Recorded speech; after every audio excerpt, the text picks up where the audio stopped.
소장님, 네.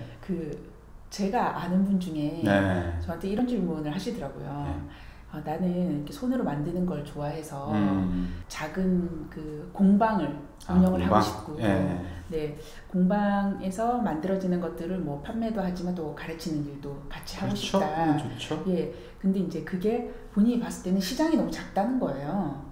예, 그래서 내가 그 일을 하고 싶고 재미도 있을 것 같지만 그거를 내가 1인 기업가로서 활동하기에는 너무 이제 사실 시장이 작다 보니까 수익적인 측면에서 작을 것 같다. 근데 내가 진짜 하고 싶은 일은 이건데 그럼에도 불구하고 이 아이템으로 내가 1인 지식기업을 할 수 있겠냐라고 이제 물어보시는 분이 계시더라고요. 소장님 뭐라고 답붙이고 싶으세요? 이제 사실은 1인 기업을 할 때, 1인 지식기업을 할 때 이제 공방 예를 들었잖아요. 예. 그게 뭐 예를 들면 요즘에 뭐 향초를 만들던 예. 비누를 만들던 맞아요. 아니면 요즘엔 목공 이런 것도 많이 네. 있잖아요. 뭐 예. DIY 이런 식으로 그렇죠. 해가지고. 근데 이제 이게 이제 돈이 된다는 이야기는 무슨 얘기냐면 자기가 그걸 가지고 이제 어떤 제품이나 상품을 만들어서 팔든 네. 그 다음에 이제 예를 들면 이제 가르치기 예를 네, 들었잖아요. 예. 그러니까 일종의 이제 서비스란 네. 말이에요. 그러면 이게 돈이 되느냐 안 되느냐를 네. 판단을 할 때 자기가 하고 싶단 말이에요. 네, 그렇죠. 그러면 추가적으로 생각해 봐야 되는 게 뭐냐면 그러면 이게 필요한 사람들은 누구냐? 네. 그러니까 내가 만든 뭐 향초든 비누든 이거를 돈 내고 사서 쓸 사람들이 누구냐를 네. 생각해 보는 게 첫 번째예요, 사실은.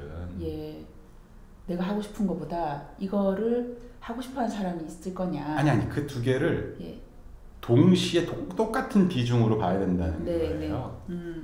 그래서 예를 들면 이제 그거를 우리가 이제 마케팅에서는 이제 고객 세그먼트라고 부르잖아요. 그거를 먼저 생각해 봐야 되는 거예요. 예. 그래서 그 사람들이 과연 누구들일까? 이제 그런 부분을 생각해 봐야 되는 거예요. 네. 그럼 내가 만든 제품에 이게 실질적으로 필요로 하는 사람들이 어떤 사람들일까? 예. 예? 예. 그러니까 고객 세그먼트 예. 플러스 그 사람들한테 내가 만든 제품이나 네. 내가 제공하는 서비스가 예. 그 사람들의 어떤 삶에 네. 어떤 가치를 주느냐. 예. 사실은 여기 달린 거거든요. 그걸 생각해 봐야 네. 그러니까 쉽게 말하면 이 케이스에 조금 이제 좀 부족한 부분은 뭐냐면 비즈니스 모델을 그려보라는 거예요. 자기 제품이나 서비스에. 예. 왜냐하면 그걸 그려봐야 예. 이게 진짜 사업성이 있는 건지 없는 건지 판단할 수 있다는 뜻이에요. 그러니까 그냥 느낌적인 느낌만 가지고 얘기할 게 아니라 그렇죠. 정확하게 시장을 분석해서 비즈니스 모델까지 그려봐야지 그렇죠. 판단할 수 있다. 네, 근데 이게 우리가 무슨 뭐 기업에서 네. 큰 뭐 예를 들면 몇백억짜리 몇천억짜리 사업을 하면서 필요한 뭐 시장 조사라든지 또는 비즈니스 모델이라든지 뭐 사업 계획서 작성하든지 이런 큰 규모는 아니니까 네. 심플하게 네. 예? 예. 최소한 뭐는 따져봐야 되면 최소한 따져봐야 되는 게 네. 고객이 누구냐. 네. 그 다음에 그 사람들에게 내 상품이나 서비스가 제공하는 가치가 뭐냐. 네. 그리고 그거를 하면 수익이 얼마나 발생할 것 같으냐. 예. 그리고 거기에 들어가는 비용이 얼마나 될 것 같으냐. 최소한 이 정도는 따져봐야죠.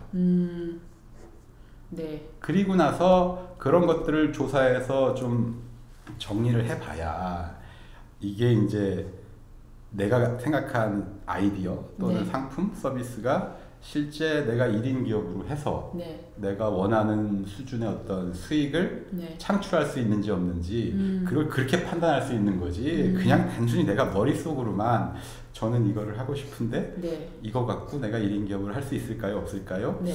이 질문은 조금 너무 단순화된 질문?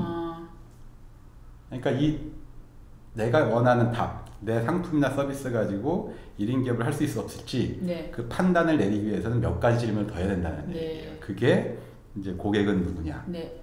내 상품이나 서비스가 주는 가치는 뭐냐, 네. 그렇게 하면 수익이 얼마나 될까, 네. 그리고 이런 걸 하기 위해서 내가 들여야 되는 비용, 투자 이거는 뭐가 있는지 네. 최소한 이 정도는 그림을 그려봐야 객관적인 판단을 할 수 있다는 뜻이죠. 그러니까 그런 작업을 하기 전에는 함부로 이제 그렇죠. 판단을 내릴 건 아니다. 그러면 그런 작업을 다 거친 다음에도 네. 정말 마켓이 너무 작다. 그러면 다른 아이템을 찾는 게 맞을까요?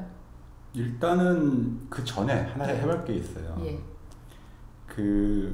그러면 내가 가진 제품 있잖아요. 또는 서비스가 내가 처음에 타겟했던 사람들이 네. 있잖아요. 그 사람들 말고 지금 이제 고객층을 좀 확대 네. 또는 확산할 수 있는지 없는지 이걸 한번 따져봐야죠. 그냥 네. 버리는 게 아니라. 아, 네. 네? 네. 그리고 나서도 이제 진짜 안 된다. 네.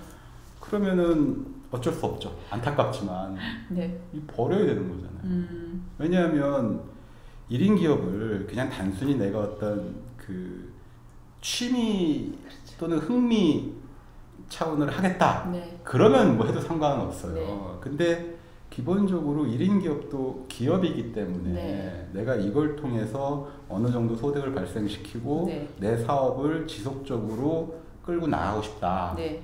그러면 조금 더 진짜 비즈니스맨 관점에서 바라볼 필요가 있다는 거예요. 예. 그래서 나는 이걸 하고 싶은데 진짜 그렇게까지 해봤는데도 네. 잘 안 보여. 네. 그러면은 사실은 과감한 의사결정이 필요해요.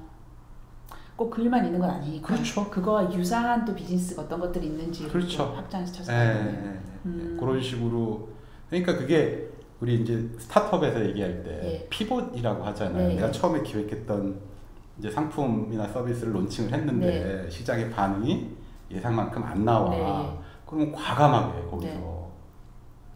상품을 변경을 하던 네. 아니면 그동안 이제 고객들하고 접촉을 하면서 네. 고객들 니즈를 많이 파악을 하잖아요. 그럼 이제 거기에 맞는 새로운 상품을 개발을 하든가. 네. 맞는 말씀이죠. 네, 그래서 사실은 1인 기업이 이제 규모만 작을 뿐이지 네. 기본적으로 어떤 스타트업들이나 이런 이제 신생 회사들이 있잖아요. 네. 거쳐가는 과정은 다 거쳐가요. 그렇구나. 네. 그러니까 모든 회사들이 다 필수적으로 그런 것들은 한 번씩 거칠 수밖에 없다. 그 다음에 이렇게 한번 보자고요. 그 대기업이든 스타트업이든 간에 네. 이제 신상품을 기획을 해서 시장에 론칭을 하잖아요. 네. 만약에 100개를 시장에 론칭을 하면 몇 프로나 성공해요? 그 중에 뭐 한두 개? 그죠? 네. 물론 이제 그거는 잡았나요? 크게 대박나는 이제 대박 아이템들을 얘기하는 네. 건데 보통 보면 신상품을 시장에 출시를 했을 때 네. 그 성공 확률이 그렇게 높지는 않잖아요. 네. 똑같아요, 1인 기업도. 네. 그래서 본격적인 나만의 상품이나 서비스를 출시하기에 앞서서 네. 예를 들면 뭐 파일럿 테스트를 해본다든지 네. 예? 그런 작업도 중요하게 되는 거죠. 그냥 나는 무조건 이거 할 거야. 네. 그러니까 필요한 것들 쭉쭉쭉 해나가는 게 아니라 네. 약간 그런 이게 진짜 사업성이 있는지 시장성이 있는지 그런 거에 대한 어떤 타당성 검증을 위해서 뭐 파일럿이라든지 또는 작게 만들어 가지고 한번 뿌려 본다든지 네. 그래서 고객의 반응을 본다든지 어떤 이제 그런 작업을 사전에 거치면 더 많은 투자 돈이든 그게 시간이든 노력이든 간에 네. 그게 들어가기 전에 좀 빨리 쉽게 얘기하면 손절매를 빨리 하고 예. 빨리 다른 아이템 찾아야죠. 네. 그게 현명한 거죠. 그러면 내가 갖고 있는 이 1인 기업가로서의 이 아이템이 네.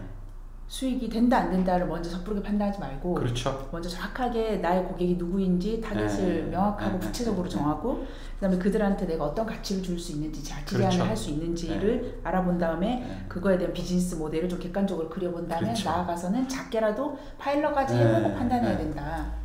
또 하나 빠진 게 있는데 이거 되게 쉽게 할 수 있는 방법 중에 하나인데요. 네. 그 경쟁 상품이라고 할 수 있는 게 있을 거 아니에요. 네. 그러니까 시중에 예를 들어 아까 이제 그 향초나 이제 비누 얘기를 했는데 네. 그걸 나만 만들어서 공급하는 게 아니란 말이에요. 네, 그렇죠. 그러면 예를 들면은 뭐 온라인 쇼핑몰이라든지 예? 또는 네. 이제 개인들이 운영하는 그런 이제 사이트들이 있잖아요. 판매 사이트. 예. 그런 데 가서 보는 거예요. 네. 실제로 어떤 상품들이 있는지 예. 그다음에 뭐 예를 들면 개당 단가는 얼마나 되는지 네. 사실 그렇게 이제 경쟁 상품이 될 만한 것들이 이미 시중에 나와 있으면 네. 걔네들에 대한 조사를 통하면 훨씬 빨리 할 수 있죠. 네. 그렇죠. 그리고 이제 그런 조사를 하게 되면 기존에는 이제 이런 자꾸 이제 비누로 가는데 이런 비누들이 나와 있는데 그럼 나는 어떤 비누를 만들어야 되는지 네. 그러니까 차별화를 위해서. 네. 그래서 예를 들면 뭐 기존에 나와 있는 제품들은 주로 이제 향 중심으로 간다 그러면 예. 예를 들면 그럼 나는 기능성 네. 중심으로 가야겠다. 차별화를 그렇죠. 찾아야 뭐 예를 들면 뭐 이 내 비누를 쓰면 뭐 예를 들면 여성분들 같은 경우에 그쵸. 예, 피부에 이제 보습효과가 더 좋아진다든지 오래 간다든지 어떤 그런 내가 개발해 내야 되는 제품의 어떤 본질 특성 네. 그런 거에 대한 조사도 할 수 있는 거고. 네.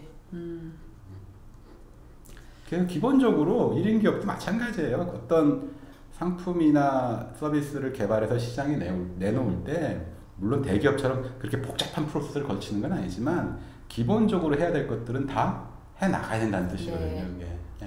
네. 네. 오늘 말씀 주신 거 들으니까 네네. 그렇게 질문하시는 분들한테 어떻게 조언을 좀 드려야 되는지 좀 구체적으로 가닥이 잡히는 것 같습니다. 네. 오늘은 그 1인 기업을 준비하시는 분들 중에 내가 타겟으로 하고 있는 아이템이 너무 시장성이 작아서 이걸 해도 될까 말아도 될까 고민하시는 분들한테 아주 좋은 답변이 되셨을 것 같습니다. 영상 시청해 주신 분들께 감사드립니다.